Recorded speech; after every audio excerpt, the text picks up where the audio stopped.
All right, I want to talk to you about a man you probably never heard of. His name is Louis Jolyon West. His friends call him Jolly. And I want you to hold on to that name because by the end of this episode, you're going to realize that this one man, this one CIA psychiatrist, is a thread connecting almost every major assassination, every major lone nut, every major tragedy in American history from the 1950s all the way through Oklahoma City in 1995.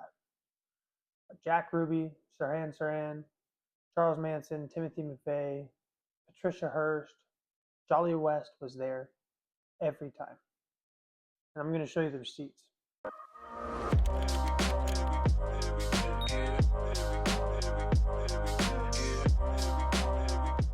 Now, as always, or as almost always, I can't tell you a story without having a cigar. So we're going to get that out. Once it gets summertime and springtime, I don't know what I'm going to do because that was the excuse to be in the garage, but we're going to figure out something new. So anyways, what is MKUltra, right? Let's start at the beginning because a lot of people throw around MKUltra like it's a buzzword without actually understanding what it was. I'm going to take a moment here just to not clog up the sound while I'm undoing this, just in case it comes through, because you never know. You know, one-man band, right? MKUltra. MKUltra was a covert CIA program that ran from 1953 to at least the mid-1960s. That's the official story. It was a program designed with one goal: total control of the human brain, total control of the human mind. Not metaphorically, literally. They wanted to be able to take control of a human being, they wanted to be able to take a human being, break them down, and rebuild them into something that they could use in any vision that they had.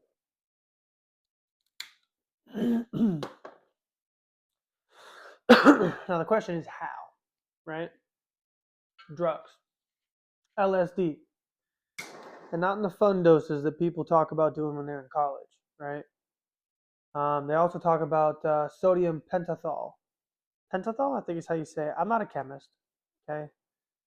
They know it as truth serum.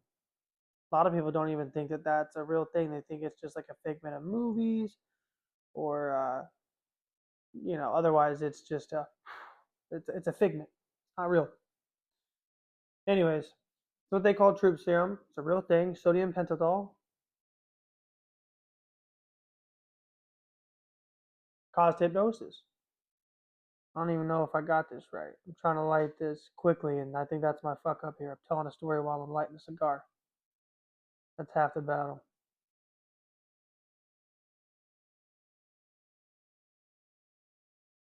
I only buy my cigars from Cigar Page, by the way. I'm not even sponsored by them, but I'll post them in the description most likely, just for the boys. Best deals you'll ever find on cigars online.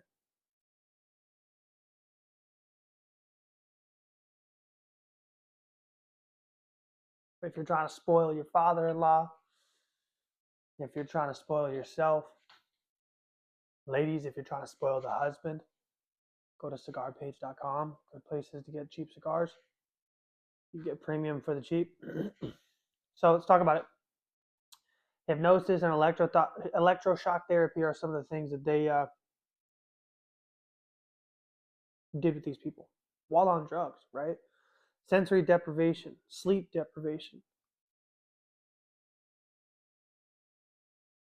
torture, even torture.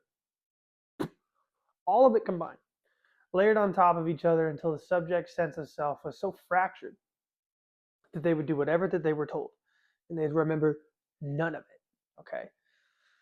This wasn't fringe theory, by the way. None of this was fringe theory. This came out in congressional testimony. People testified under oath about this, okay? The Church Committee in 1975 blew the lid off the whole operation.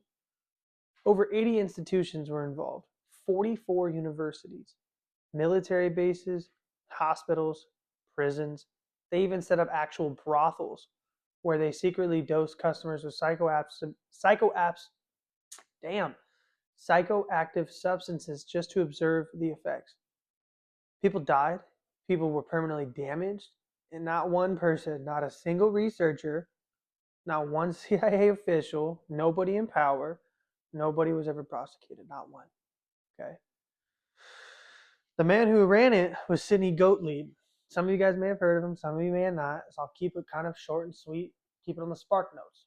But they called him the Black Sorcerer.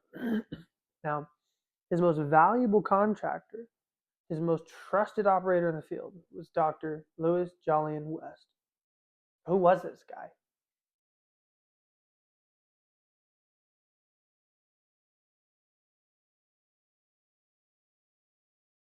This is Smokey and the Bandit right here. This came straight out the mailbox, by the way. I haven't put this in the humidor or nothing, so if you see it running a little terribly, look. Straight out the mailbox, straight here. Usually you humidify, excuse me. Usually you humidify your cigars before you go lighting them. So, and I also lit it terribly, so it's on me. If you see anything that looks terrible, it's on me, right? But who is Jolly West? So he's born in Brooklyn in 1924 to Ukrainian Jewish immigrant parents. Now I bring that up for a multitude of reasons, a myriad of reasons. But the first one is he likely was a refugee. Not he himself, but maybe his family, his extended family, right? The Holodomor, which was the genocide against Ukrainians, basically, that takes place only a few years later. So he was born in Brooklyn in 1924. It's plausible that his family came to America to flee, that kind of stuff. So anyways, just kind of giving some surrounding context. He was born to Ukrainian Jewish immigrants. He grows up poor in Wisconsin. He enlists in the Air Force during World War II. He works his way up to colonel. He gets appointed chief of psychiatry at Lackland Air Force Base in San Antonio, Texas. Now, that's where it all starts. So I want you guys to remember a lot of that. As I'm reading some of my notes here, and bear with me, I don't got my glasses on because I don't want to look like crap with the ring light. So bear with me here. Sometimes I got to read and I look a little older than I need to. You see me squinting. That's not my name. Don't call me Quentin. I'm just squinting, right? Okay, so that's where it starts. Lackland Air Force Base. Just 2 months after MKUltra officially launched in 1953, West writes a letter to Sidney Gottlieb, the CIA's chief chemical division operator, laying out exactly what he wants to do. In his own words, okay?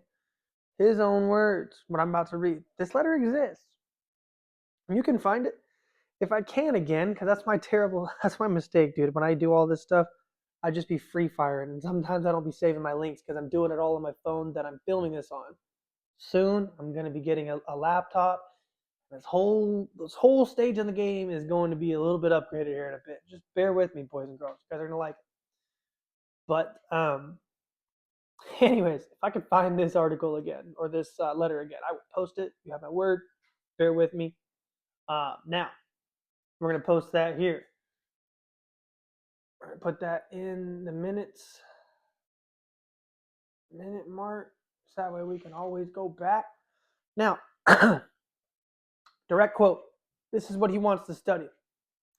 Quote, the degree to which information can be extracted from presumably unwilling subjects through hypnosis alone or in combination with certain drugs, possibly with subsequent amnesia for the interrogation and alteration of the subject's recollection of the memory, of the information he formerly knew. I don't know where I saw memory. So I'll read that again because I just butchered it.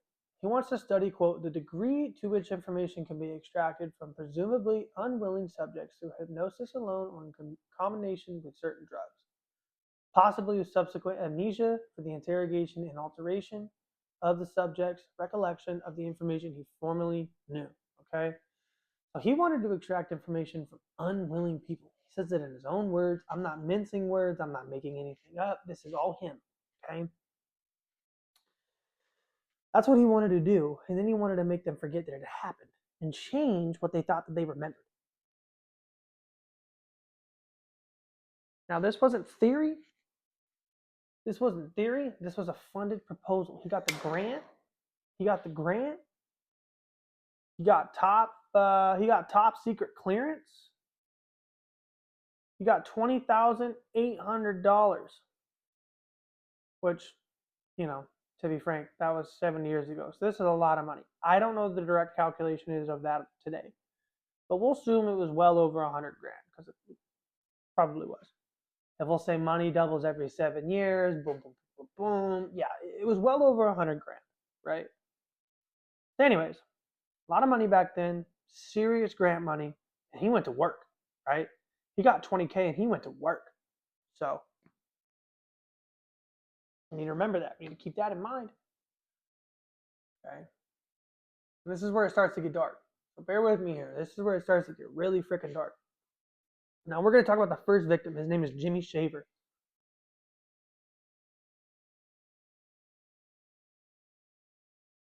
It's 1954.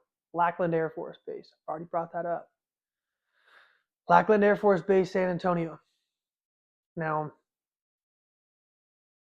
viewer discretion is advised. If you got kiddos, don't let them listen to this. You've been forewarned. This is, adult stuff. Usually you don't let the kids talk about it anyways, but YouTube analytics has been telling me at least 15% of my viewers underage, even though they shouldn't be. This is definitely not for kids. So you've been forewarned. A 3-year-old, it says like 15 to 18, so it could be 18-year-olds, but you get where I'm going with it. Anyway, there's a 3-year-old girl. I'm not going to name her.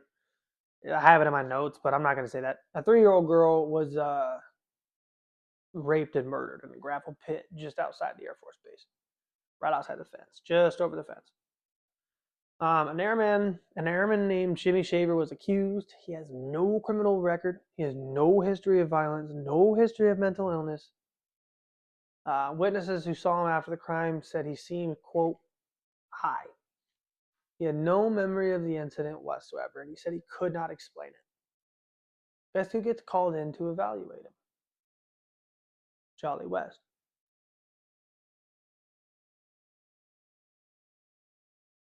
Now, West hypnotizes Shaver. He injects him with sodium pentothal, truth serum, quote unquote, and under that chemically induced hypnotic state, Shaver confesses, supposedly. He describes visions of God telling him to kill. He names his childhood abuser. He gives West basically whatever he needs to essentially get a conviction later on, right? Here's the thing, though. The moment Shaver came out of that, he went right back to maintaining his innocence. Until the day they put him in the electric chair, he said he didn't do it.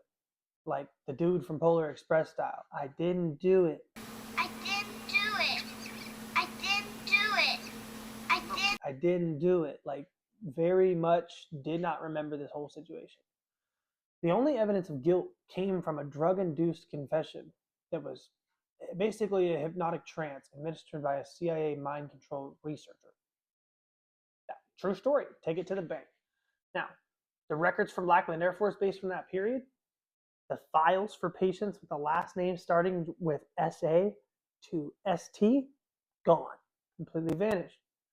Jimmy Shaver, SH, right in that timeline. And that's the only batch of documents that are missing in the whole alphabetical order. Now, his man got executed. Jolly West moved on. He got execution number 1 and he moved on. Now, this is a little sidebar. We'll call it part 4. It's short and sweet, but it's called The Elephant in the Room. It's messed up. I shouldn't have called it that, but we're going to call it that. I have to mention this because it honestly perfectly illustrates the type of guy that we're talking about. A lot of people won't really believe it. It's at face value, so I'll just include it so you can go research it on your own. Okay. 1962, Jolly West injects a 7,000-pound bull elephant named Tusco at the Oklahoma City Zoo with LSD. Now, I've been to Oklahoma City Zoo. Good zoo. Good people I went with. Love them to bits. Good folks. Good animals. They were actually under renovation when I went there. But this is a crazy little story. Sorry, ADHD. It'd be hitting like that sometimes. Good zoo. This is not a knock against the zoo, is basically what I'm saying, right? I love this zoo. They do a lot to conservate for animals. So they are not related to what I'm about to say. Yeah, he injects Tusko with a lot of LSD, and I'm not talking a little bit. In his own words, it was roughly 1,435 times the dose of what was considered high dose in humans. I'm talking heroic dose. Excuse me. I just had dinner a little bit ago. Excuse me. Heroic dose. For my psychonauts out there, for the people that like to do psychedelics sometimes, you guys know what a heroic dose is. Now times that by over 1,400 and give it to an elephant.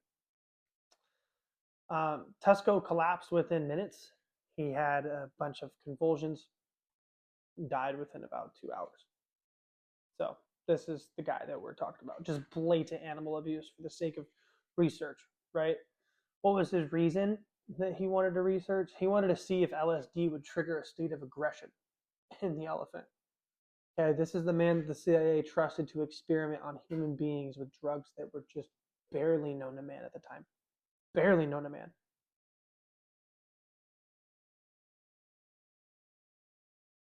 I can't get a good steady smoke stream out of this to save my life tonight.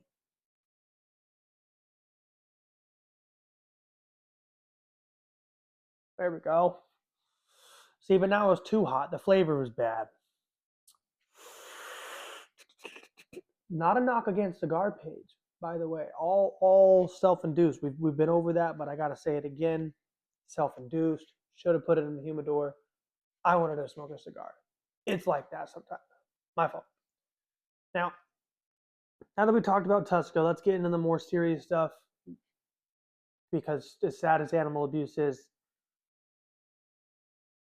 you'll see where I'm going with this. I don't really want to start comparing animal abuse to other things. It's all objectively fucked up. Okay. November 22nd, 1963. What happens that day? Real quick. You should already know, and if you don't, I'll give you the benefit of the doubt. But that's the day that President John F. Kennedy was assassinated in Dallas, Texas. Lee Harvey Oswald is arrested. We already know that official story. Now, 2 days later, on November 24th, Jack Ruby walks into a Dallas police station in front of a live television audience, and he shoots Oswald dead.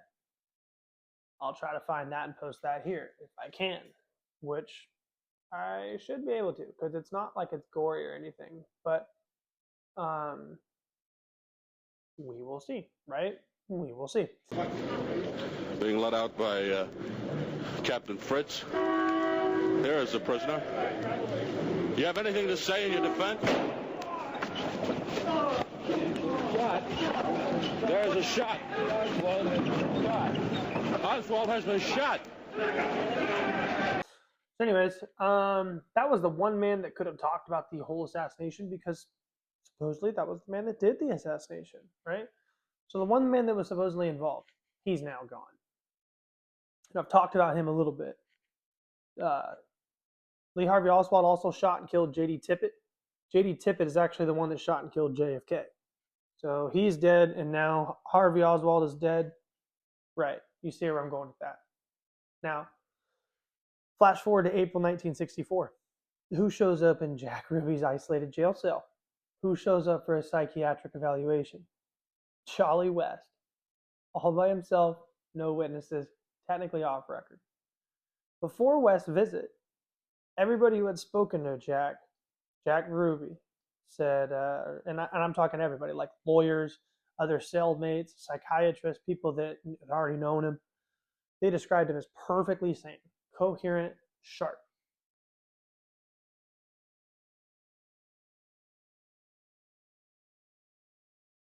After West's visit, after Jolly's visit, Jolly declares him technically insane and in need of immediate psychiatric hospitalization. By the way, technically insane is direct quote. That's not me mincing words. That's not me paraphrasing.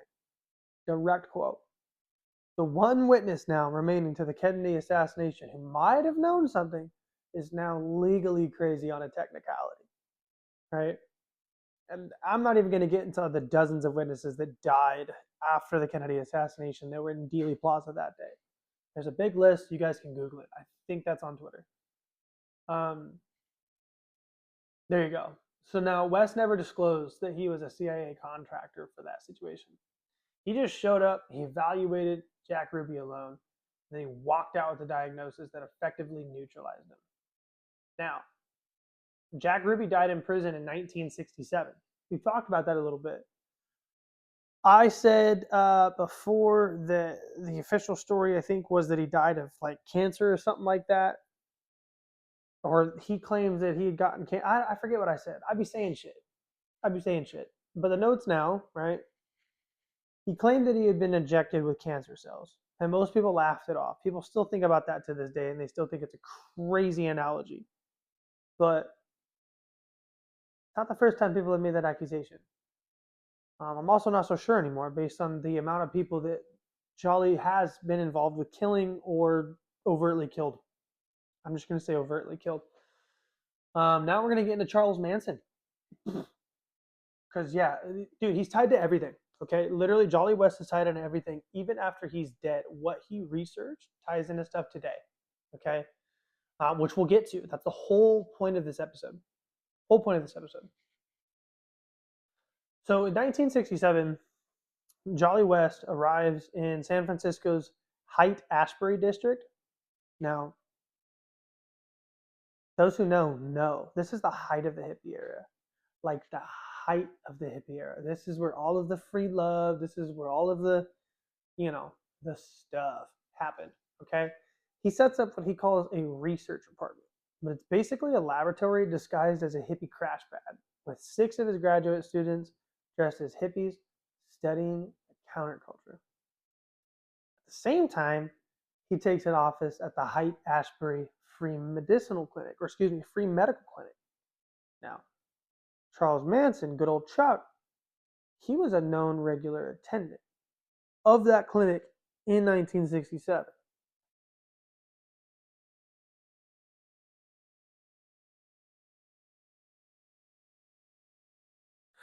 Now, the official story,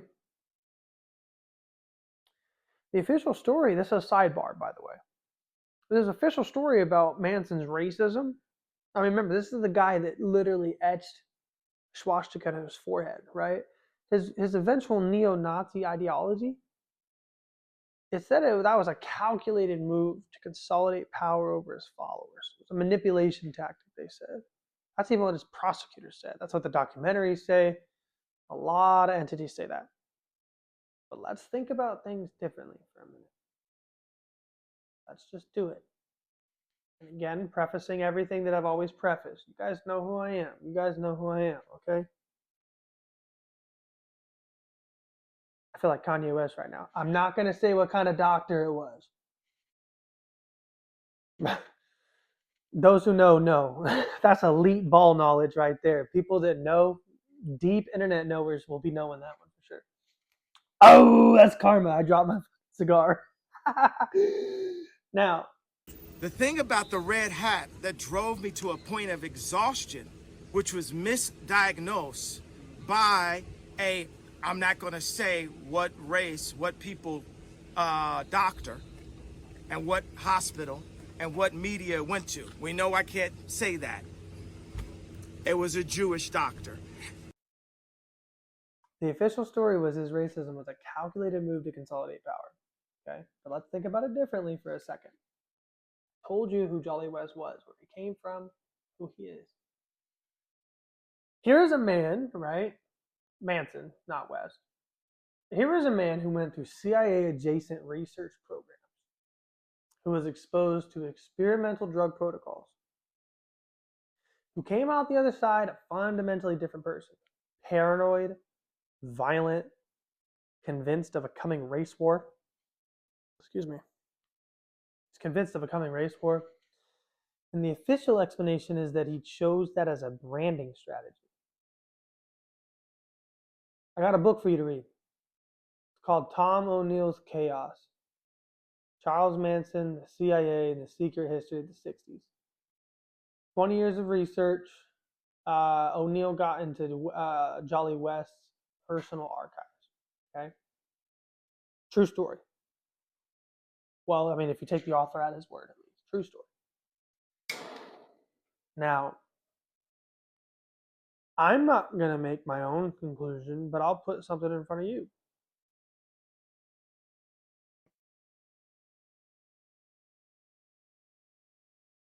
Ask yourself why maybe he got delusional, right?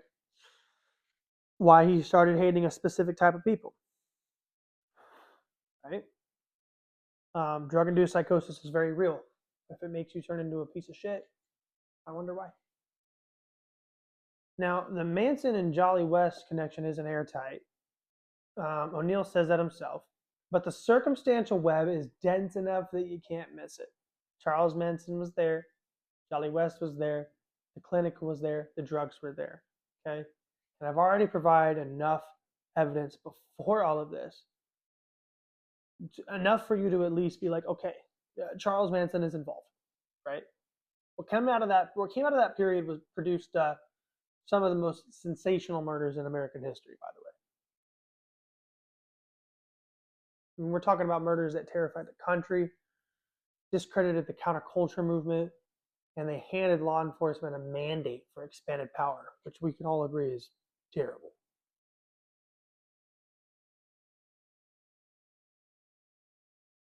I want you to ask yourself who benefited.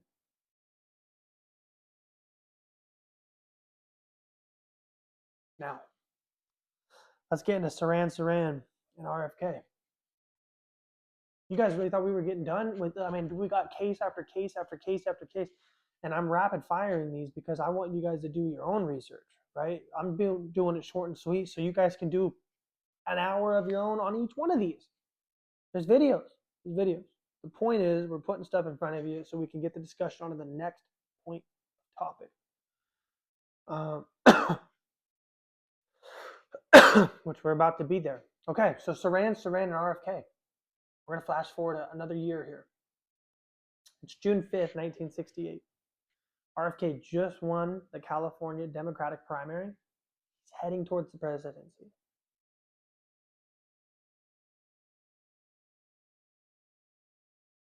He might be the one candidate who might pull us out of Vietnam. He might actually investigate his brother's murder. What happened to his own brother? Then he gets shot in the kitchen.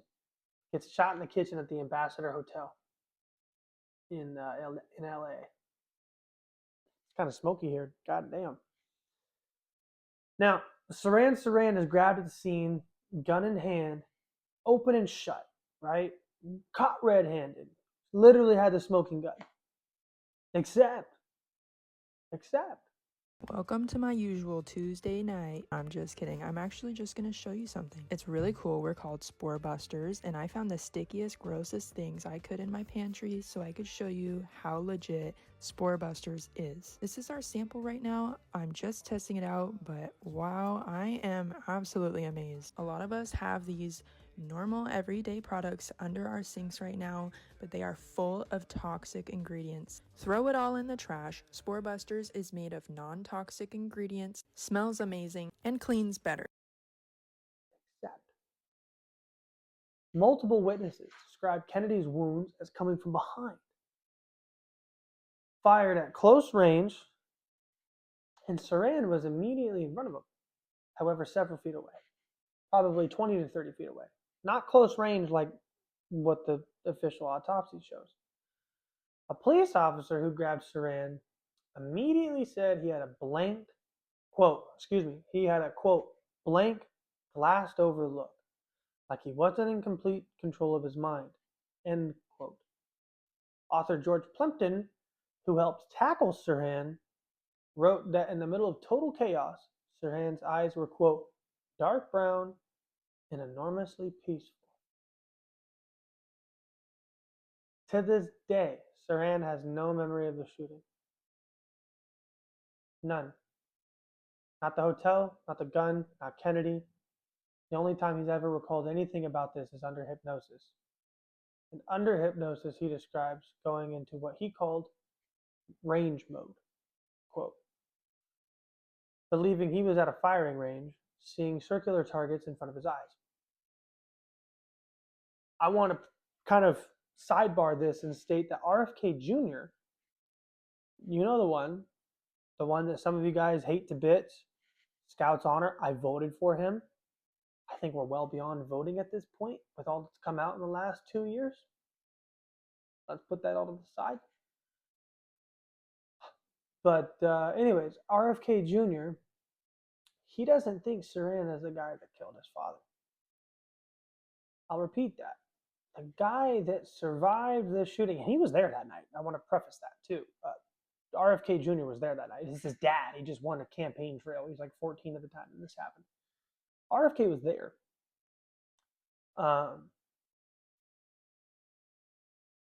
Junior doesn't think Sirhan killed his dad, and he even campaigned for his innocence and release from prison like multiple times. It's actually pretty crazy. So there is that to consider. There is that to consider, right? You can take a man at his word, but I mean, you can hate RFK or whatever, but you kind of have to take a man at his word. You know what I mean? If he doesn't think the murderer of his father is the murderer of his father, I'm at least going to have a beer with him and ask him why. I'm going to ask him what he knows, right? Now, back to the main story. In closing on Sirhan Sirhan, hypnosis expert from Harvard, by the way. His name is Daniel Brown, which sucks because it's a very cliche name. It's going to be hard for you guys to corroborate some of this.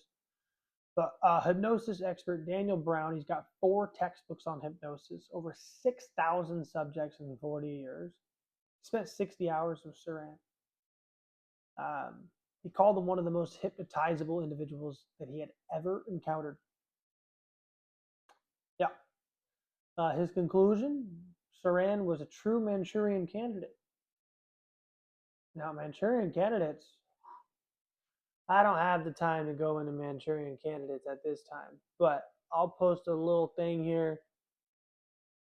I'll put it up there so that way you guys can hopefully watch it if you got the time. It's basically just a way of saying that you can brainwash an individual into becoming anybody, including the president, or including a hitman or a murderer or an assassin. Pretty good little movie. Definitely recommend it.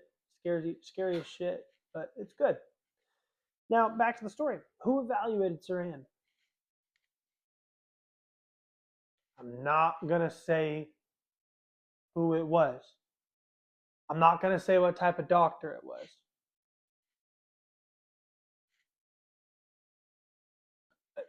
Jolly West, what was he and what was his job? Kanye West was not wrong.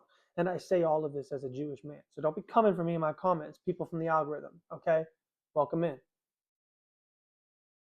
It was a Jewish doctor. It's so funny, dude. It actually is so funny looking back. Jolly West. Literally. Dr. Jolly West. That's the guy that evaluated Sirhan Sirhan. Okay? Now, Jolly West claimed that Sirhan had been subject to psychic driving, quote, a technique involving looped audio repeated to a subject under hypnosis or paralytic drugs, creating a trigger word or phrase that activates a hidden programmed personality. You guys can think of this as sleeper cells, right? Now, we've already confirmed that they exist. We've seen them in recent days. We've seen them in recent history. I don't want to go down too much of a rabbit hole because I'm trying not to make too many edits in these videos. The quicker I get them out, the quicker people can enjoy them, for lack of better phrasing. Go into some of these more recent terror events. I'm not saying they're fake. I'm not saying that at all. That would be a stupid claim. I'm saying that the constituents that are involved in them may have been completely normal 9-to-5ers until they got radicalized, right? That is very likely. Like the Bondi Beach massacre that happened in Australia, that could have been a sleeper cell. That could have been a sleeper cell. He was just a regular schmo until he wasn't. So Things like that. This thing's out. I'm going to put it out. But sleeper cells exist. We know this. So let's stop the this doesn't exist because we can't entertain that idea because nope, it's all real. Let's stop trying to defend people that are literally killing and poisoning us and shooting Charlie Kirk in broad daylight. Okay? Let's try to get to the bottom of this. Getting to the bottom of this is entertaining some of the craziest theories and some of the most normal theories. But let's focus on what we know historically. Okay? Jolly West said publicly that Sirhan was basically a sleeper cell. He described the method, understood it, and the reason why he understood it is because he developed it, right? RFK Jr., I've already said this, he said that he didn't believe in this story at all. He thinks it's very, very odd. He said that the evidence of CIA involvement was very convincing, direct quote from him, very convincing. Now, I just put this in for the notes again. The son of the man who was murdered does not believe the official story. That should matter to all of us, okay? That should absolutely matter to all of us. Now, here's a bonus case for you. I don't know a lot about it, so we're just going to talk about this one. We're going to talk about this one short and sweet. But this one's important because it gives you Jolly West fingerprints in a case with a living witness who described him on record. Patricia Hearst, heiress, kidnapped by the Symbionese Liberation Army in 1974. She emerges months later robbing banks with her captors, calling herself Tanya. At her trial in 1976, Charlie West is brought in as the brainwashing expert. And Hearst, in her own memoir, described, I cannot talk with this one. This is a tough case. In her own memoir, she describes him in terms almost identical to what Timothy McVeigh would say later.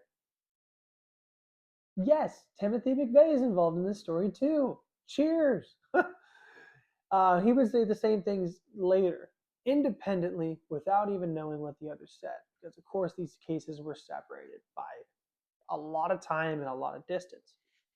Now, she wrote that Jolly West had, quote, a creepy, hypnotic voice, end quote. That he was, quote, too smooth, too soothing to be trusted, end quote. And then paraphrasing, that his questions became increasingly intimate and personal.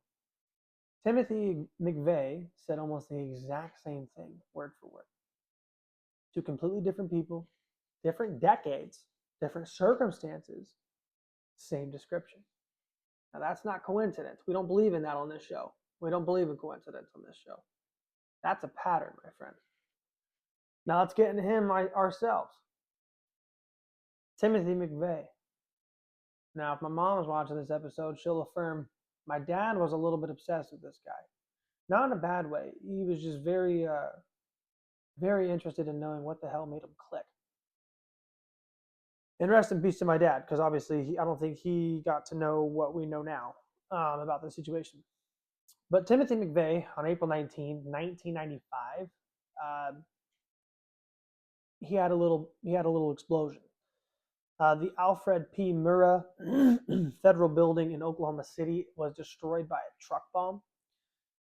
I don't mean to be like a piece of shit by saying a little explosion, by the way. I take that back. But anyways, 168 people died.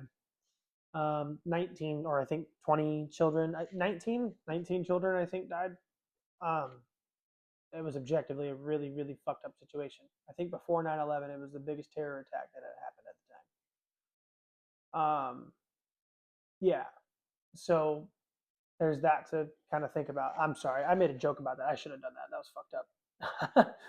If you can't make jokes, though, what do you have, right? If you can't laugh, what do you have? Now, Timothy McVeigh, he is arrested literally just 90 minutes later, 80 miles away, which is crazy. I mean, either he was hauling ass or that was on a timer. I think it was on a timer, side note, but he was probably hauling ass anyway. Now, he was pulled over for just having a missing license plate, which is crazy. Very crazy. So if I was going to blow up a building, I definitely wouldn't be riding dirty. Like, I would have my license plate on. So that's very odd. Now, sidebar, this is definitely tied to Waco, Texas, but I don't want to get into that story right now. But Timothy McVeigh was inspired by Waco, Texas. So this isn't just Jolly West gets shit on story. Timothy McVeigh did have some inspiration for this attack.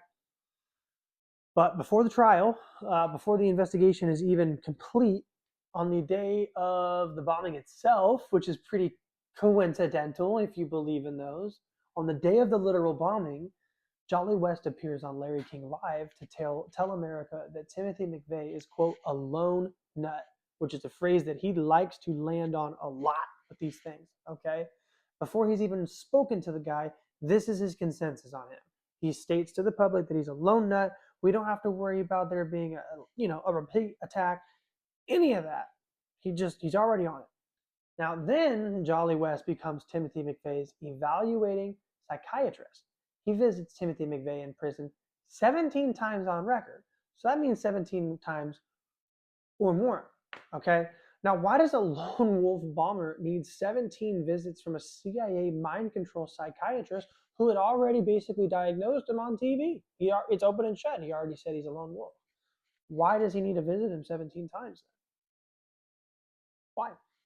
Now, here's what Timothy said about West from prison. And remember, he said this about without knowing what Hearst said years earlier. Now, he said Jolly West had, quote, a creepy hypnotic voice, quote, that he was too smooth, too soothing to be trusted. Third person, same description, okay? And then there's the chip. Timothy McVeigh claimed before the bombing that while on active Army duty, the government had planted a microchip in his butt. His words. Don't take me at that, okay? People laughed at him. Don't laugh at me. They called him paranoid. But West, the UCLA Violence Project, before it was shut down by public outcry, had as one of its most primary proposals the implantation of electrodes and remote monitoring devices into human subjects at a California state prison. They wanted to do it, and they were stopped publicly. But Timothy McVeigh's military and medical records were sealed after his arrest. All of them. Jolly West had access, but nobody else did. Okay? Now, Timothy McVeigh was executed in 2001. Jolly West died in 1999. Whatever was between them, it went with them. Now let me lay out the pattern. Let me lay this out clean so it's impossible to ignore. Jolly West was present and either evaluating, treating, or positioning himself in connection with the following cases. The Korean War brainwashing program, the Jimmy Shaver execution, the Jack Ruby neutralization, the whole Charles Manson environment, the Sirhan Sirhan / RFK case, the Patricia Hearst trial, the Oklahoma City bombing, and Timothy McVeigh's entire imprisonment. Okay? He ran a fake hippie lab in Haight-Ashbury. He killed an elephant with LSD. He proposed implanting brain electrodes into prisoners without their consent for the sake of, well, they're prisoners.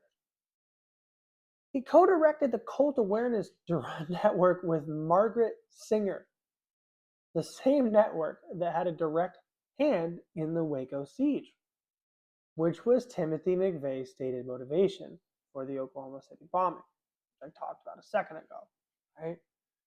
This network influenced Waco. Waco motivated McVeigh. Then from there, Jolly evaluated him, kept tabs on him until he died. Well, until Jolly died, and then from there, homeboy was too crazy and was already on death row. He was basically in solitary for the rest of his life. Now, that is not a coincidence. That is a circle. Okay? That is a circle. Very cyclical. Not one of these people was ever prosecuted. Not one victim has ever officially notified or was ever officially notified. Congress exposed it, expressed outrage, shook a finger, and then nothing ever happened.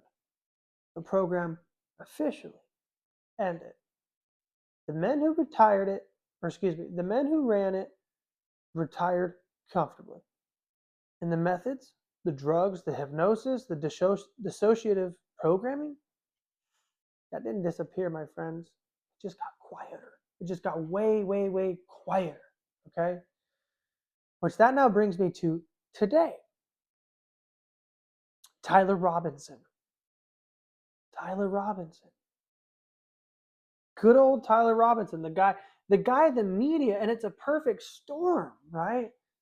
They want the right to believe that it was a transgendered shooter. He had a transgendered boyfriend. He loved him. He was pro-trans, and that's why he shot Charlie Kirk. And then they want the left to believe, well, his dad was pro-MAGA. He was raised in a Republican household, and Charlie wasn't Republican enough. That's why they shot him. It's a fucking perfect storm on purpose. All right? Can we start there? Okay. Huh. Oh, man. Now, I want to shift gears. I want you to keep everything that you just heard in the back of your mind, because it's the lens through which I'm asking you to look through at what I'm about to lay out. The methods that I just discussed did not go away, okay? It does not go away just because the program officially closed. The knowledge doesn't disappear. The capability doesn't vanish, okay? None of that. Now let's rehearse the official story. Tyler Robinson drove to UVU around 8 a.m., scoped out the location in one outfit, went home, changed into the shooter's outfit, returned at 11:50, shot Charlie at 12:23, then changed back into his original clothes. But it doesn't even stop there. He stops at a Dairy Queen, has some food, then he drives 4 hours away to a bar and grill and gets dinner. That's what we're being asked to believe. So we're rehearsing again. He wears one outfit, goes there, shoots him in another outfit, gets back into the first outfit, and gets spotted at multiple locations completely dissociated from the event. But never seen in the outfit. Never seen in the outfit that he kills a man with. Now, here's what the evidence shows. And this just came out this week. Okay? And I'm really glad. I really love this. I'm just, my nose is to Twitter all day long. So I'm going to try to post some of this stuff here. Let me write this down so I don't forget, because this guy deserves some credit more than I do. Absolutely. This came out this week on Twitter. Or I think he posted it on YouTube too, but it was cross-referenced to Twitter. So we'll say Twitter. Now, third-party analysis shows a lot of fun stuff, because there is the same walk path that Tyler supposedly walked on 2 times, one in each outfit. Now, third-party analysis using sun shadow positioning data done by Mr. Gary Hughes, and again, plugging him real quick, look him up on YouTube and Twitter. He places the first visit not at 8 a.m., but sometime between 10:03 and 10:07-ish. That's my window. I think he said a more tighter time frame, but benefit of the doubt. Now, that's a 2-hour discrepancy in the official timeline. That's not a minor detail. Not at all. That's the entire foundation of the premeditation narrative shifting by 1/12 of the day. That's 8% of the day gone by. We are way off target now. Way off target. Now, let's get into the actual 2 videos. The gait and the posture of the 2 individuals captured on camera, the early visit and the shooting in a separate outfit, they're not even the same. The official explanation that they're looking us dead in our eyes and they're telling us with a straight face they want us to believe is that he had a gun tucked down his pant leg, which causes the limp in one of the videos. Except that he bends that knee dozens of times, and it's on video, including the official stairwell photo that we all see of him literally walking up the stairwell, right? I mean, come on, dude, you can literally see it. Let me go ahead and do this. Put that in there for you guys. yeah, dude, the guy is literally on camera bending his knee dozens of times. If we just say he goes up the stair and bends it one time for every 2 stairs, he does it dozens of times just for the stair set, right? Now, you can watch it. I'll post a couple photos of it if I can find it. I already timestamped it here so we can go back and do that together for you. But a couple of things. Either that's an injury or somebody is deliberately faking a limp, but that raises its own questions about why. We can definitively say that that is not a gun that's in there. That was a hunting rifle. We're not going to get too much into the logistics of that today, but you're not fitting that down your pant leg without it. No, it's just not happening. Stop. You might be able to lie to somebody else, but maybe not us. Not us. Now, let's get into the Discord question. Tyler Robinson was already in police custody when those supposed Discord messages surfaced. The messages that supposedly showed him planning to turn himself in. The one where he's talking about with his friends, hey, it's been a fun ride, guys. I really appreciate, all the laughs, but it was me that shot Charlie. Blah, blah, blah, blah, blah, blah, blah, blah, blah. Those came out when he was already in custody.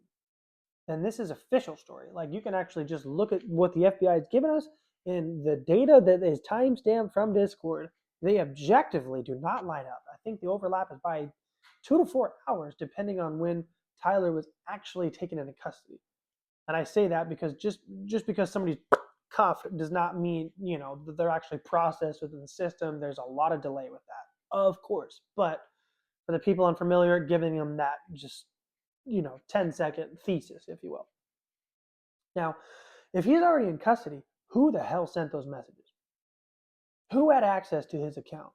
Who was managing that narrative in real time? Okay, who was manufacturing that narrative in real time? Okay.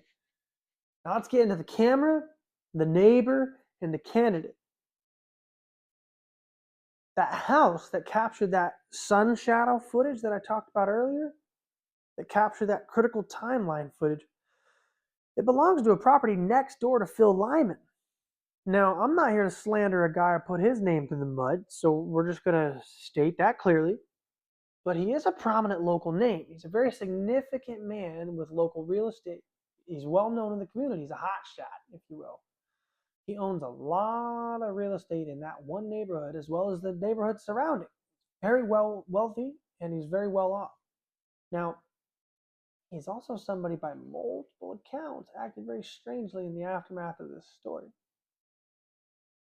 Is that just a property investor who doesn't want his real estate values to go down because it's in the vicinity of a high stakes assassination?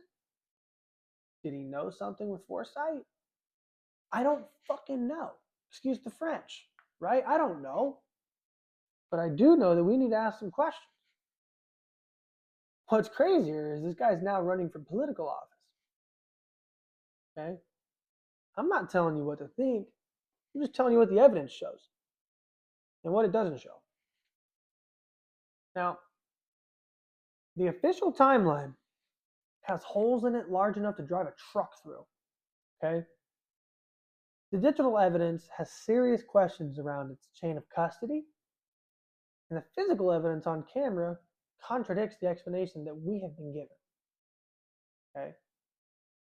We've spent this entire episode talking about a government program that specializes in one thing: placing people in situations that they do not fully understand, programming responses that they cannot fully consciously access, and then letting the justice system do their dirty work for them, do the rest of the hard work, while the real architects got to walk away clean and do a little bit of this, right? Now, I'm not saying that that's what happened here.